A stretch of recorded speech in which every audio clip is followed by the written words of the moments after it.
Disclaimer. This podcast will mostly deal with the relationship between men. If you as a listener is comfortable with this subject matter, please sit back and enjoy the program. Welcome, listeners, to a night of wonder. This is the Two-Timer series, Collective, a collection of different genres created by D.B. Watson, writer of the Two-Timer series. In this program, you will hear a different tale once a week read by me, A.J. Carter. If you enjoy any of these stories, please show your support by ringing that bell, giving a thumbs up, and a follow. Thank you. Quest of the Toothless Skull, a D&D tale. A lone tavern sat on the side of a road that was only found by wanderers, sometimes lost travelers, surrounded by dense woods. No matter what time of day it was, the sun never managed to reach the inn because of the tight-knit branches above. Two travelers approached the two-story tavern on foot. The tall, broad-shouldered one who took the lead was dressed in black and gray, mostly leather in layers, with a worn duster cloak and a wide-brim hat, a long sword on his back, two handguns in his holsters on his hips, and various weapons concealed on his body. His companion, who came just past the other shoulder, wore boots, leather pants, and a yarn top opened at the chest and a long coat with a hood where his fair-haired locks spread from. They moved in silence when thunder echoed above them, then the sky opened up and a downpour doused them. Both were annoyed but never hurried their pace. Inside was no different from any tavern. The owner took pride in its cleanliness. Since the only light was from candles, no one was sure the place was truly clean, so they just took the owner's word for it. The tavern's door opened as rain, which was now blowing sideways, entered along with the travelers. The few patrons there took notice only until the door was shut and they returned to their business. The new arrivals moved to the bar. They never bothered to shake the water from their garments as they stood waiting. No one approached them and they never said a word, bringing the focus back on them from the few bodies in the room. The silence inside was deafening. No one spoke or drank. The only sound was the pounding rain outside that rumbled on the roof. As quick as the storm came, it went. The drumming rain slowed to a gentle tapping and then vanished. The attack came quickly from all sides toward the new arrivals. The smaller of the two stepped out of the way as his companion turned his head to catch sight of the advancing horde. Daggers, swords, and clubs were drawn. All four beckoned to strike their target first. Only their advancements came to a full stop when the stranger pointed his two-side hip weapons at them with his fingers on the triggers and a smile on his face. "Excuse me," spoke a low voice. Everyone glanced around, not dropping their weapon. "Excuse me," the voice said again, trying to sound louder. "The voice is coming from over here," said the stranger's companion.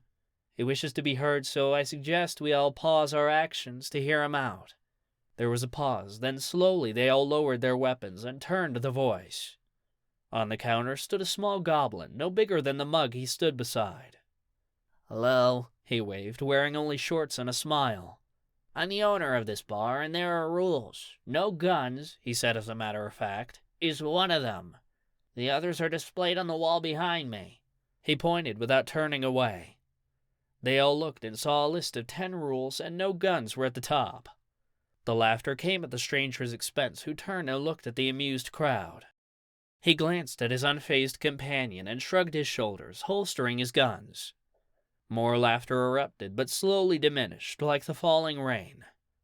The stranger stood with the same expression he had when they first encountered him. "You all have a bounty on your heads. Do you yield?" "Nothing in the rules said no sword or club," sneered one. "Wrong answer," said his companion, sitting at the bar with the goblin. Before anyone knew what was happening, a fist connected with a jaw that cracked under its mighty force.